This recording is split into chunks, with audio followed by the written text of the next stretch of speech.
जय हिंद दोस्तों। आप सभी का अपने चैनल K95 एग्जाम में स्वागत है। आइए देखते हैं दोस्तों हमारा टॉपिक क्या चल रहा था, यानी हमारा सब्जेक्ट क्या चल रहा था। मध्यकालीन भारत का इतिहास यानी मेडावल हिस्ट्री से संबंधित आज का हमारा टॉपिक होगा दोस्तों दिल्ली सल्तनत। क्या होगा? दिल्ली सल्तनत 1206 से लेकर दोस्तों 1206 से लेकर 1526 ईस्वी तक के जो महत्वपूर्ण घटनाक्रम है, इससे संबंधित जो भी महत्वपूर्ण फैक्ट एग्जाम में पूछे जाते हैं उसे आज के इस लेक्चर में हम कवर करेंगे। आज का लेक्चर होगा दोस्तों दूसरा, यानी चैप्टर 2 देखेंगे आज के इस लेक्चर में। चैप्टर 2 दिल्ली सल्तनत से संबंधित। इससे पहले वाले लेक्चर में यानी चैप्टर 1 यानी लेक्चर 1 में हमने कवर किया था दोस्तों भारत पर मुस्लिम आक्रमण एवं भारत पर तुर्की आक्रमण से संबंधित कुछ महत्वपूर्ण घटनाक्रम, उससे संबंधित जो भी महत्वपूर्ण फैक्ट एग्जाम में पूछे जाते हैं उसको हमने कवर कर लिया है। वीडियो अपलोडेड है मेडावल हिस्ट्री के नाम से, उसे प्लेलिस्ट बनी हुई है, वहाँ से जरूर जाकर उसे कवर कर लीजिए दोस्तों। आज के इस लेक्चर में हम देखेंगे दिल्ली सल्तनत 1206 से लेकर 1526 ईस्वी तक के महत्वपूर्ण घटनाक्रम को। आइए स्टार्ट करते हैं टॉपिक गुलाम वंश। इससे जो भी महत्वपूर्ण फैक्ट बनेंगे एग्जाम में एक भी प्रश्न छूटेंगे नहीं, तो आप सभी तो वीडियो के लास्ट तक बने रहेगा। आइए स्टार्ट करते हैं आज का चैप्टर 2 लेक्चर 2। तो आप सभी तो वीडियो के लास्ट तक बने रहेगा। तो आइए दोस्तों देखते हैं गुलाम वंश से संबंधित दिल्ली सल्तनत 1206 से 1526 के बीच में गुलाम वंश आता है दोस्तों। आइए देखते हैं दोस्तों, वह वंश जिसने 1206 से लेके 1206 ईस्वी से 1290 ईस्वी तक शासन किया। महत्वपूर्ण है दोस्तों, बार बार प्रश्न पूछा गया एग्जाम में। तो गुलाम वंश है आपका, गुलाम वंश ही है दोस्तों गुलाम वंश ही है दोस्तों जिसने 1206 से 1290 ईस्वी तक शासन किया था। गुलाम वंश का वह सुल्तान जो कुतुबी वंश का था। तो कौन था दोस्तों? कुतुबुद्दीन ऐबक ही कुतुबी वंश का था। आइए आगे बढ़ते हैं, अगले फैक्ट की तरफ बढ़ते हैं। अगला फैक्ट है बलबनी राजवंश का संस्थापक दोस्तों तो बलबन था। कौन था? तो बलबन। गुलाम वंश के सुल्तानों को क्या कहा जाता था दोस्तों? गुलाम वंश के सुल्तानों को क्या कहा जाता था? स्टार कर लीजिए, ममलूक कहा जाता था। ममलूक नाम से जानते थे गुलाम वंश के सुल्तानों को दोस्तों। आज का ये जो दोस्तों टॉपिक है, जो टॉपिक चलिए मेडावल हिस्ट्री में हम देख रहे हैं दिल्ली सल्तनत से संबंधित कुछ महत्वपूर्ण फैक्ट जो एग्जाम में एज एट यहाँ से प्रश्न बन सकते हैं दोस्तों। यह टॉपिक आर ओ दोस्तों, आर ओ के लिए तो बेहद ही स्पेशल टॉपिक है। साथ ही साथ दोस्तों यूपीपी हुआ दोस्तों, यूपीपी हुआ एंड आपका एसएससी एमटीएस हुआ एग्जाम दोस्तों, एंड एसएससी सीएचएसएल एग्जाम हुआ। सभी एग्जाम के पॉइंट ऑफ व्यू से महत्वपूर्ण आज का ये टॉपिक है। तो आप लोग सभी मित्र इसे बिल्कुल मिस ना करें। जितने भी अपकमिंग एग्जाम हैं सभी के लिए तो बेहद ही इंपॉर्टेंट इसमें महत्वपूर्ण फैक्टों का संकलन है दोस्तों। तो आइए आगे बढ़ते हैं, अगले फैक्ट की तरफ बढ़ते हैं। आप सभी मित्र वीडियो के लास्ट तक बने रहेगा।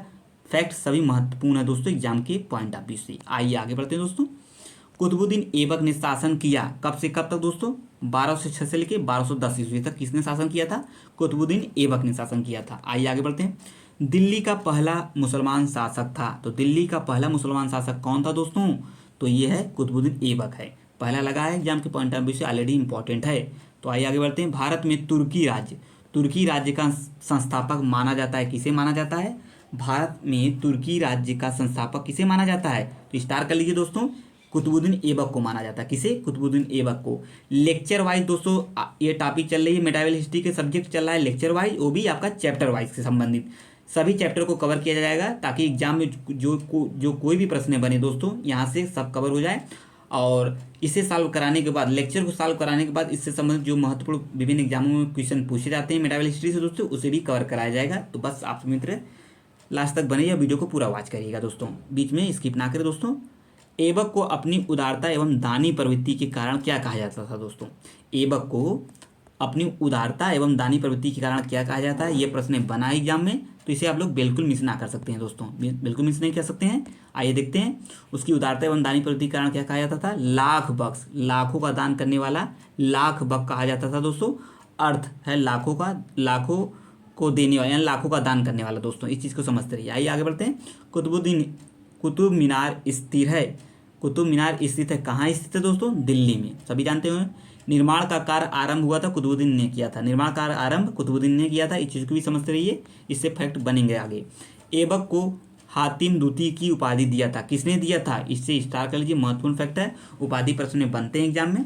ऐबक को हातिम द्वितीय की उपाधि दिया था किसने? मिनहाज ने दिया था दोस्तों। किसने? मिनहाज ने। यह प्रश्न इंपॉर्टेंट है।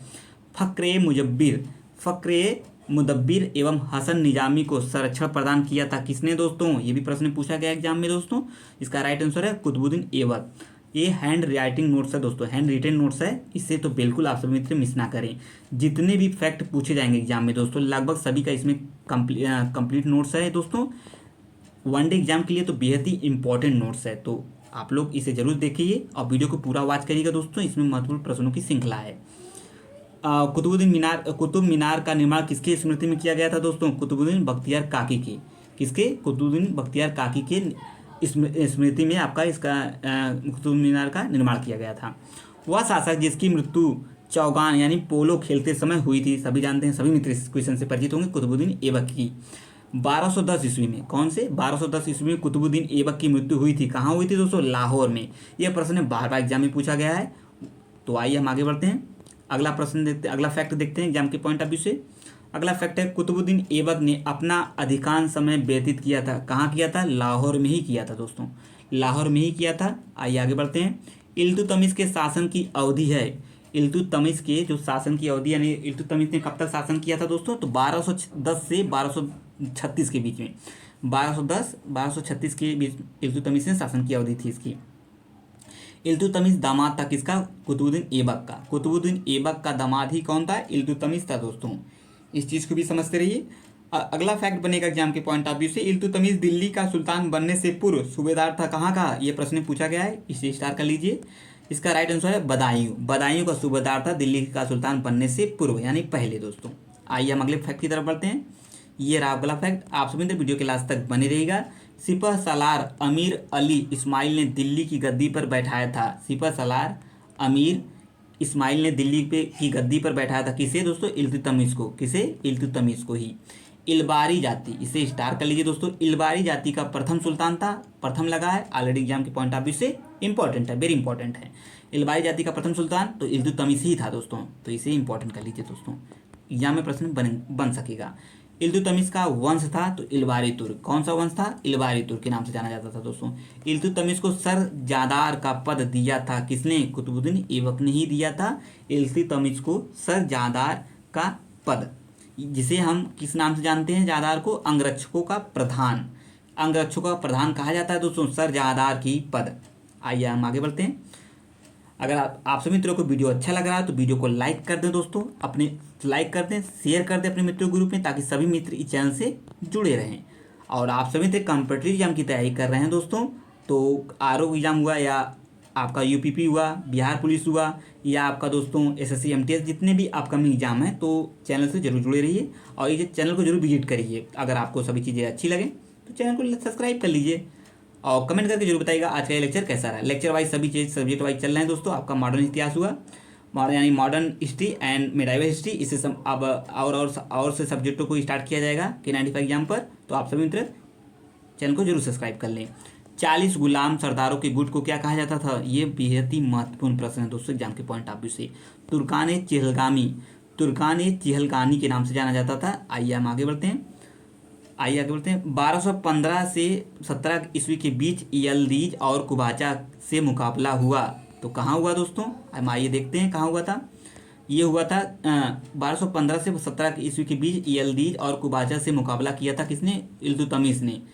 और यलदीज का सुल्तान गजनी का सुल्तान था यलदीज आपका। इसको भी समझते रहिए, एक एक फैक्ट को समझते रहिए, ताकि एग्जाम में प्रश्न बने तो कोई भी प्रॉब्लम क्रिएट ना हो दोस्तों। वह मंगोल जिसके भय से जलालुद्दीन मकबरनी या मकबनी भारत की ओर भाग आया, चंगेज खां दोस्तों, ये भी महत्वपूर्ण प्रश्न है, चंगेज खां। आइए हम आगे बढ़ते हैं, अगले फैक्ट की तरफ बढ़ते हैं दोस्तों। अगला फैक्ट है, भारत का वह आक्रमण जो 1228 ईस्वी में मकबरनी के वापस जाने से टल गया, मंगोल आक्रमण, ये भी महत्वपूर्ण प्रश्न है, मंगोल आक्रमण। इल्तुतमिश ने रणथंभौर को जीता था 1226 में। इल्तुतमिश ने रणथंभौर को कब जीता था? 1226 में। इल्तुतमिश ने परमाणु की राजधानी मंदौर अधिकार किया था, यानी इल्तुतमिश ने परमाणु की जो राजधानी थी मंदौर पर अधिकार कब किया था? तो 1227 में किया था। आइए आगे बढ़ते हैं, अगले फैक्ट की तरफ बढ़ते हैं दोस्तों। ये आपका अगला फैक्ट है, क्वेश्चन है, फैक्ट है, 1213 ईस्वी में मंगलदेव को पराजित किया था इल्तुतमिश ने। मंगलदेव शासक कहाँ का था? ग्वालियर का शासक था।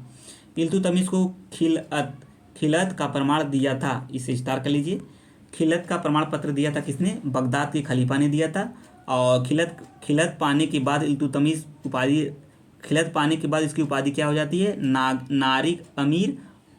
नारिक अमीर उल मोमिन की उपाधि धारण किया था किसने? इल्तुतमिश ने, जिसका अर्थ होता है इल्तुतमिश ने धारण किए थे नारिक नारिक अमीर उल मोमिन की दोस्तों, खिलत पाने के बाद। आइए आगे बढ़ते हैं दोस्तों। ये आपका अगला फैक्ट है, भारत में शुद्ध अरबी के सिक्के, ये प्रश्न पूछा गया है, शुद्ध अरबी के सिक्के चलाने वाला प्रथम तुर्क शासक एवं सुल्तान था, कौन था दोस्तों? स्टार कर लीजिए, महत्वपूर्ण प्रश्न एग्जाम में क्वेश्चन बनेगा अपकमिंग एग्जाम में। इल्तुतमिश है, इल्तुतमिश ही था भारत में शुद्ध अरबी के सिक्के चलाने वाला प्रथम तुर्क शासक था। इस चीज़ को समझते रहिए, प्रथम लगा है तो सभी मित्र जानते होंगे, जैसा कि मेरे द्वारा हर बार वीडियो में बताया जाता है। टका एवं जीतल नामक सिक्के की क्रमशः धातु थी, ये भी महत्वपूर्ण प्रश्न, स्टार कर लिए। टका एवं जीतल नामक सिक्के की क्रमशः धातु थी, कैसी धातु थी? चांदी एवं तांबा की। चलवाया था किसने? इल्तुतमिश ने ही चलवाया था दोस्तों, इसे समझते रहिए। देखिए आरओ एआरओ एग्जाम के पॉइंट ऑफ व्यू से आज का जो लेक्चर है दोस्तों, तो दोस्तों आरओ एआरओ के लिए बेहद ही इंपॉर्टेंट ये lecture wise, subject wise and lecture wise topic चल रहा है, वो भी चैप्टर वाइज दोस्तों। इस चीज़ को समझते रहिए, एक भी फैक्ट यहाँ से नहीं छूटेंगे दोस्तों मेडावल हिस्ट्री से। तो आप सभी मित्र वीडियो के लास्ट तक बने रहिएगा और चैनल को जरूर सब्सक्राइब कर लें। कमेंट में जरूर बताइएगा लेक्चर वाइज टॉपिक कैसी चल रही है आप सभी दोस्तों के लिए, कैसा लगा जरूर कमेंट बॉक्स में बताइएगा। चांदी का टका होता था कितना दोस्तों? ये भी महत्वपूर्ण प्रश्न, पहले पूछा जाता था। 175 ग्रेन का चांदी का टका होता था, 175 ग्रेन का। आइए आगे बढ़ते हैं। इक्ता व्यवस्था, ये भी महत्वपूर्ण प्रश्न है। इक्ता व्यवस्था का प्रचलन आरंभ किया किसने दोस्तों? इल्तुतमिश ने। किसने? इल्तुतमिश ने ही इक्ता व्यवस्था का प्रचलन आरंभ किया था दोस्तों। इसे सॉल्व करने के बाद इस पर जब हम लोग क्वेश्चनों को सॉल्व करेंगे दोस्तों, जो विभिन्न एग्जामों में पूछे गए हैं, तो और आप लोग का और भी इस पर जो भी कहीं से थोड़ी बहुत प्रॉब्लम क्रिएट हो रही होगी, वो भी और अच्छे से क्लियर हो जाएगा जब इस पर हम प्रश्नों को सॉल्व करेंगे। क्योंकि जो भी महत्वपूर्ण फैक्ट है सभी किसी न किसी एग्जाम में क्वेश्चन के रूप में बने हुए हैं दोस्तों, तो आप इसे मिस बिल्कुल नहीं कर सकते हैं दोस्तों। आइए आगे बढ़ते हैं। एग्जाम कोई भी हो दोस्तों, फैक्ट यहाँ से अवश्य एग्जाम देखने को मिलेंगे एज ए इट दोस्तों, ये चीज़ों को समझते रहिए। इक्ता व्यवस्था का आरंभ इल्तुतमिश ने लाहौर से राजधानी स्थानांतरित किया था दिल्ली की। इल्तुतमिश ने लाहौर से राजधानी स्थानांतरित किया था कहाँ? दिल्ली। मिनहाज उल सिराज एवं मलिक ताजुद्दीन को संरक्षण दिया था, बेहद ही इंपॉर्टेंट है, स्टार कर लीजिए। तो इल्तुतमिश ने ही मिनहाज उल सिराज एवं मलिक ताजुद्दीन को संरक्षण दिया था। आइए आगे बढ़ते हैं, अगले फैक्ट की तरफ बढ़ते हैं। दिल्ली के कुतुब मीनार को बनवाया था किसने? इल्तुतमिश ने।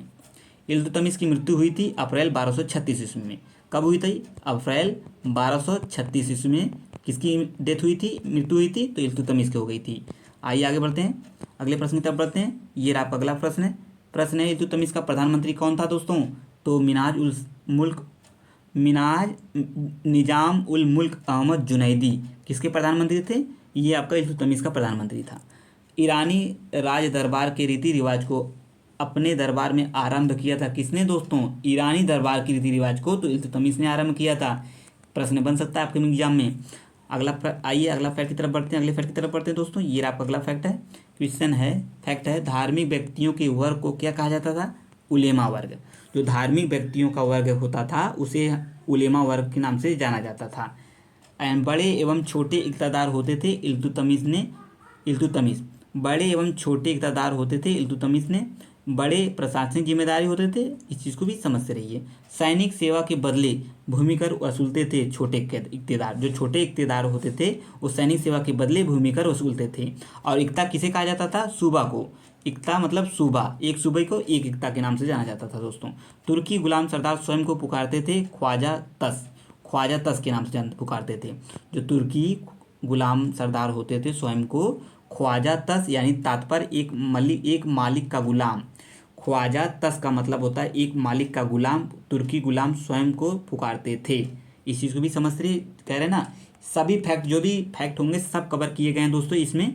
मेडावल हिस्ट्री में ये चैप्टर दूसरा है दिल्ली सल्तनत का। इससे पहले जो पार्ट 1 को जरूर जाकर देखिए दोस्तों, उसमें कवर किया गया तो आपका तुर्कों का आक्रमण और उनसे संबंधित जो भी महत्वपूर्ण फैक्ट यहाँ में बने हुए हैं और आगे भी बनेंगे, सभी को कवर किया गया दोस्तों। उसे जरूर जाकर लेक्चर को देखने के बाद आज के सेकंड वाले चैप्टर को देखिएगा दोस्तों। 1236 ईस्वी में दिल्ली की गद्दी पर बैठा किसने? कौन बैठा? तो रुकनुद्दीन फिरोज। 1236 ईस्वी में गद्दी पर बैठता है दिल्ली के रुकनुद्दीन फिरोज बैठता है दोस्तों। इल्तुतमिश ने अपना उत्तराधिकारी नियुक्त किया था किसे दोस्तों? तो रजिया को। किसने? रजिया को। यह भी प्रश्न बहुत पूछा गया है, सभी जानते होंगे दोस्तों। लाल वस्त्र पहनकर रजिया ने जनता से न्याय की मांग की थी, यह भी महत्वपूर्ण फैक्ट है, पूछा गया है। तो शाह तुर्कान के विरुद्ध, किसके विरुद्ध मांगी थी? शाह तुर्कान के विरुद्ध। रजिया सुल्तान का शासन कितने वर्ष तक का था? 1236 से 40 ईस्वी तक रजिया सुल्तान का शासनकाल था। ये भी पूछ सकता है एग्जाम में दोस्तों, इसे भी समझते रहिए। आइए आगे बढ़ते हैं। अगला है, दिल्ली के सिंहासन पर बैठते समय रजिया का सहयोग किसने किया था? दिल्ली के नागरिकों एवं अमीरों ने सहयोग किया था। वह अबिसिनियाई जिसे अमीर ए आखुर का पद दिया गया मलिक जलालुद्दीन याकूब को दिया था, याकूत को। यह फैक्ट इंपॉर्टेंट है। तबर हिंद या भटिंडा सूबे का इक़्तिदार था इख्तियारुद्दीन अल्तुनिया। इख्तियारुद्दीन अल्तुनिया कहाँ का था? तबर हिंद यानी भटिंडा का सूबे का इक़्तिदार था। रजिया के समय लाहौर का इक़्तिदार कबीर खां था। कबीर खां एवं अल्तुनिया ने विद्रोह किया था 1240 ईस्वी में, रजिया से विवाह किया था। इस चीज़ को भी समझते रहिए। आइए आगे बढ़ते हैं, अगला फैक्ट देखते हैं दोस्तों। कैथल के निकट 13 अक्टूबर 1240 में 13 अक्टूबर 1240 ईस्वी को हिंदू डाकुओं ने हत्या की थी, किसकी? रजिया एवं अल्तुनिया की। दिल्ली सल्तनत की प्रथम महिला शासिका किसे कहा जाता है? तो रजिया सुल्तान को ही कहा जाता है। ये भी समझते रहिए, कुछ इंपॉर्टेंट फैक्ट है। आइए आगे बढ़ते हैं, अगला फैक्ट है, रजिया की असफलता का कारण उसकी स्त्री होना था, इससे सहमत नहीं है। कौन सहमत नहीं है? आधुनिक इतिहासकार सहमत नहीं है, इसे भी समझिए। रजिया की जो असफलता का कारण उसका स्त्री होना था, इससे सहमत नहीं है आधुनिक इतिहासकार। आइए आगे बढ़ते हैं। मुहिउद्दीन बहराम शाह ने दिल्ली पर शासन किया 1240 से 1242 के बीच। एक आपका जो क्रम बनते चला आ रहा है दोस्तों सन का, डेटा का, उसे भी आप लोग समझते चले आइए, ताकि सन जो मिलाने वाले प्रश्न पूछे जाते हैं एग्जाम में कि इतने सन के बीच कौन सा शासन था, 1240 से 1242 के बीच में किसका शासन था, इस तरीके से प्रश्न बनते चले आ रहे हैं दोस्तों। तो मुहिउद्दीन बहराम शाह ने दिल्ली पर शासन कब किया था दोस्तों? 1240 से 1242 के बीच। यानी रजिया सुल्तान के बाद किसका नंबर था? बहराम शाह का। नाइब का पद सृजित करके सुल्तान की अधिकारों को कम कर दिया, किसने? तुर्क सरदारों ने। तुर्क सरदारों ने नाइब का पद सृजित करके सुल्तान के अधिकारों को कम कर दिया था। नाइब कहा जाता था, किसे कहा जाता था? इसे स्टार कर लीजिए। नाइब कहा जाता था नाइब ए मामलिकात, और नाइब ए मामलिकात अधिकारों का स्वामी था नाइब का। आइए आगे बढ़ते हैं। सभी फैक्ट पर हम सभी चर्चा करते हुए चल रहे हैं दोस्तों, ये भी फैक्ट आपको मिस नहीं होंगे। सर्वप्रथम नाइब नियुक्त किया था किसने? मलिक इख्तियारुद्दीन एतगीन ने सर्वप्रथम नाइब नियुक्त किया था, ये भी समझते रहिए। आइए आगे बढ़ते हैं। एतगीन की मृत्यु के बाद नाइब को सभी अधिकार चला गया, नाइब को सभी अधिकार चला गया, तो अमीर हाजिब के पद नियुक्त किया था बदरुद्दीन सकरखमी ने। आइए आगे बढ़ते हैं, अगले फैक्ट की तरफ बढ़ते हैं। बहराम शाह के समय पंजाब पर आक्रमण किया था किसने? मंगोलों ने। किसके समय? बहराम शाह के समय। आइए क्वेश्चन बन सकता है किसके समय मंगोलों ने आक्रमण किया था? तो बहराम शाह के। 1242 से 1246 की ईस्वी तक दिल्ली का सुल्तान था कौन था? अलाउद्दीन मसूद शाह था। कौन था? अलाउद्दीन मसूद शाह। आप लोग जरूर कमेंट बॉक्स में दोस्तों बताइएगा जो लेक्चर वाइज मेडाइवल हिस्ट्री का टॉपिक चल रहा है कैसा लगा आप दोस्तों, आप सभी दोस्तों के लिए, क्योंकि आरओ के लिए लेक्चर स्टार्ट हो चुका है, चौथा या पाँचवां लेक्चर है दोस्तों, इसे जरूर देखते रहिए, क्रम से देखते चले आइए, सभी चीज़ें इंपॉर्टेंट है आरओ एग्जाम के पॉइंट ऑफ व्यू से। आज दोस्तों मेडाइवल हिस्ट्री स्टार्ट है एंड साथ ही साथ आपका मॉडर्न हिस्ट्री भी स्टार्ट है। अब नए सब्जेक्ट पर चर्चा चल रहा है कि अगला सब्जेक्ट क्या होगा दोस्तों। तो आप सभी तरह वीडियो के लास्ट तक बने रहिए, वीडियो को पूरा वॉच करिए दोस्तों, और कमेंट में जरूर कमेंट करके बताइएगा वीडियो कैसा रहा। और जो मित्र नए हैं चैनल पर, चैनल को जरूर विजिट करिए दोस्तों। कॉम्पिटिटिव एग्जाम की तैयारी कर रहे हैं तो चैनल को जरूर सब्सक्राइब कर लीजिए K95 एग्जाम को दोस्तों। मसूद शाह के समय नायब के पद था मलिक कुतुबुद्दीन हसन का। गैर तुर्की सरदारों के दल का नेता था कुतुबुद्दीन हसन ही था। गैर तुर्की सरदारों के दल का नेता कौन था? कुतुबुद्दीन हसन। मसूद शाह वजीर था कहाँ का? मुहाजबद्दीन का। 40 तुर्कों के दल का वह सदस्य जिसे अमीर हाजिब का पद दिया गया था, तो बलबन। ये महत्वपूर्ण फैक्ट है, ये प्रश्न एग्जाम में पूछा गया, तो इसके लिए मैं स्टार करा दे रहा हूँ। जो मेरे द्वारा स्टार कराए जा रहे हैं दोस्तों वो क्वेश्चन महत्वपूर्ण है, आप उसे जरूर ध्यान में रखिएगा, क्योंकि क्वेश्चन वो बने हुए हैं दोस्तों। जब मैं इसके द्वारा मेरे द्वारा प्रश्न कराए जाएंगे इस टॉपिक के ऊपर, तो आपको और अच्छे से क्लियर हो जाएगा सभी चीज़ें, फैक्ट है। आइए आगे बढ़ते हैं। अगला फैक्ट है, वह सुल्तान जो 10 जून 1246 ईस्वी को दिल्ली के सिंहासन पर बैठा था, नासुद्दीन महमूद। अब बहराम शाह के बाद कौन दिल्ली पर बैठता है दोस्तों? नासुद्दीन महमूद। यह श्रृंखला आप लोग समझते रहिए ताकि यहाँ से क्वेश्चन बने तो गलत ना हो। बलबन को अलग उलुग खां या अलग उलुग या उलग खां की उपाधि प्रदान की थी किसने? तो नासुद्दीन महमूद ने ही दी थी। और इसकी मृत्यु कब हुई थी? 1256 में। नासुद्दीन महमूद की मृत्यु 1256 में। और बलबन को उलुग खां की उपाधि किसने दी थी? नासुद्दीन महमूद। ये भी महत्वपूर्ण फैक्ट है, ये भी प्रश्न में पूछा गया है। जो फैक्ट में प्रश्न में पूछे गए हैं दोस्तों, उसे मेरे द्वारा स्टार कराए जा रहे हैं, आप लोग उसे जरूर समझते रहिए। नासुद्दीन महमूद ने 1254 ईस्वी में छत्र प्रयोग की अनुमति दी थी किसे? बलबन को। और बलबनी वंश का स्थापना की थी, बलबन नहीं किया था बलबनी वंश की स्थापना। ये भी फैक्ट इंपॉर्टेंट है। और चीज़ों को समझते रहिए और वीडियो क्लास तक बने रहिए और वीडियो को पूरा वॉच करिए दोस्तों, जरूर करिएगा। बीच में स्किप करके ना निकल जाइए दोस्तों, क्योंकि फैक्ट बेहद ही इंपॉर्टेंट है ऑल कॉम्पिटिटिव एग्जाम के पॉइंट ऑफ व्यू से। आर के लिए तो स्पेशल टॉपिक है, इससे तो बिल्कुल आज के लेक्चर को मिस ना कर सकते हैं दोस्तों। गयासुद्दीन बलबन की जाति थी इलबारी जाति थी, ये समझते रहिए। और जाति का द्वितीय शासक था बलबन ही। इलबारी जाति का द्वितीय शासक बलबन ही था। बलबन को खरीद कर दिल्ली लाया था किसने? ख्वाजा जमालुद्दीन बसरी ने। यह प्रश्न पूछा जा सकता है। बलबन को खरीद कर दिल्ली किसने लाया था? ख्वाजा जमालुद्दीन बसरी ने लाया था। वह पद जिस पर बलबन रजिया के समय पदासीन था, तो अमीर शिकार के पद पर आसीन था जब रजिया का समय शासन था दोस्तों। वह पद जिस पर बलबन बहराम शाह के समय में आसीन था, बलबन बहराम शाह के समय, तो अमीर आखूर। ये भी थोड़ा सा फैक्ट को लाइनअप करते चलिए दोस्तों। जब रजिया का शासनकाल था तो उस समय बलबन का पद क्या था? तो अमीर शिकार। एंड जब बहराम शाह का शासनकाल था तो अमीर आखुर के पद पर आसीन था। और जब नासिरुद्दीन के समय बलबन का पद आसीन था। ये भी महत्वपूर्ण फैक्ट तीनों एग्जाम के पॉइंट ऑफ व्यू से दोस्तों। नासिरुद्दीन के समय बलबन का पद आसीन था, अमीर हाजिब के पद पर था दोस्तों। वह सुल्तान जिसने तुर्कान चेहलगामी को समाप्त कर दिया, बलबन ही था। इसे महत्वपूर्ण फैक्ट है, इसे भी स्टार कर लीजिए। यह प्रश्न पूछा गया कि तुर्कान चेहलगामी को समाप्त किसने कर दिया था और स्टार्ट किसने किया था? स्टार्ट इल्तुतमिश, समाप्त आपका बलबन। बलबन के समय में बंगाल में स्वतंत्रता की घोषणा की थी किसने? तुगरिल खान ने। महत्वपूर्ण फैक्ट्स दोस्तों, सभी महत्वपूर्ण जितने भी महत्वपूर्ण फैक्ट है दोस्तों आज के इस लेक्चर में, आज के इस टॉपिक में, आज के इस चैप्टर में दोस्तों, सब मेरे द्वारा बताए जाएंगे। आप सभी मित्र केवल वीडियो के लास्ट तक बने रहिएगा और चीज़ों को समझते रहिए, वीडियो के लास्ट तक बने रहिए। तुगरिल खां की हत्या की थी किसने? मलिक मुकद्दीन ने किया था। मलिक मुकद्दीन को तुगरिल कुश की उपाधि दी थी किसने? तो बलबन ने दी थी। इसका अर्थ है तुगरिल की हत्या करने वाला। बंगाल की वह राजधानी जिसे विद्रोह का नगर कहा जाता है, लखनऊती को ही बंगाल की वह राजधानी कहा जाता है जिसे विद्रोह का नगर कहा जाता है। स्टार कर लीजिए, प्रश्न पूछा जा सकता है। आइए आगे बढ़ते हैं, अगला देखते हैं क्वेश्चन। वह सुल्तान जिसे सिजदा और पाबोस की परंपरा आरंभ की थी। सभी मित्र जानते होंगे सिजदा और पाबोस का किसने स्टार्ट किया था? बलबन ने। स्टार्ट कर लीजिए, प्रश्न इंपॉर्टेंट है। सिजदा और पाबोस की परंपरा प्रचलित थी फारस में, वहाँ से प्रेरित हुए, उसे ग्रहण किया था। इस चीज़ को भी समझते रहिए। सिजदा और पाबोस की परंपरा प्रचलित थी कहाँ पर? फारस में। और स्टार्ट किसने किया था? बलबन ने। भूमि पर लेटकर अभिवादन करना, सिजदा। भूमि पर लेटकर अभिवादन करने वाले को कहा जाता था सिजदा। इसका फैक्ट है सिजदा का मतलब है भूमि पर लेटकर अभिवादन करना, और सम्राट के सामने झुककर उसके पांव चूमने को कहा जाता था पाबोस। सिजदा और पाबोस का यही अर्थ दोस्तों, ठीक है। इसको भी समझते रहिए, प्रश्न पूछा गया है। आइए आगे बढ़ते हैं।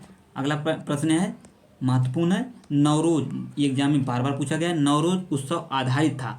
जब दोस्तों आधारित पूछे तो समझ जाइएगा क्वेश्चन कह रहा है कि फारसी रीति रिवाज पर आधारित था। और नवरोज उत्सव त्यौहार किसने स्टार्ट किया था? तो बलबन ने किया था दोस्तों, ठीक है। इसको भी दोनों फैक्ट को समझते रहिए। कठोर लौ एवं राजनीति को अपनाया था किसने? बलबन ने नहीं अपनाया था दोस्तों, बलबन ने। ये भी फैक्ट पूछा गया है। लौ एवं रक्त की नीति किसने अपनाई थी? बलबन ने। विद्रोह व्यक्ति की हत्या कर उसके स्त्री एवं बच्चों को दास बना लिया जाता था लौ एवं रक्त नीति के अंतर्गत। इंपॉर्टेंट, स्टार्ट कर लीजिए। इसका अर्थ समझ सकते हैं। लौ एवं रक्त नीति के अंतर्गत क्या सिस्टम अपनाए जाते थे, तो इसको भी समझते रहिए। 1265 से 1287 ईस्वी तक दिल्ली पर शासन किसने किया था? तो बलबन ने। अब देखिए वहाँ से शिफ्ट हो गया कहाँ तक? 1265 से 1287 के बीच में बलबन शासन किया था। आइए आगे बढ़ते हैं, अगले फैक्ट की तरफ बढ़ते दोस्तों। ये रहा अगला फैक्ट। दिल्ली सल्तनत का वह प्रथम सुल्तान, प्रथम लग गया है, इंपॉर्टेंट है। सुल्तान जिसने राजत्व सिद्धांत की व्याख्या की थी तो गयासुद्दीन बलबन ही था। महत्वपूर्ण फैक्ट है, स्टार्ट कर लीजिए। न्यायबत ए खुदाई कहा जाता था किसे? ईश्वर के प्रतिनिधित्व को कहा जाता था नियाबत ए खुदाई। और बलबन का दीवान ए अर्ज सेना मंत्री था कौन? इमाद उल मुल्क था। बलबन के समय सैनिकों को वेतन में भूमि दी जाती थी। ये इसको भी समझते रहिए। दिल्ली का कोतवाल था फखरुद्दीन महमूद था कौन? दिल्ली का कोतवाल था। बलबन की मृत्यु कब हुई थी? 1287 ईस्वी में। कब हुई थी? 1287 ईस्वी में। आइए आगे बढ़ते हैं। बलबन की मृत्यु 1287 ईस्वी में। आइए आगे बढ़ते हैं। अगला फैक्ट है, कैकुवाद ने दिल्ली की गद्दी पर कैकुवाद को दिल्ली की गद्दी पर कब बैठाया गया दोस्तों?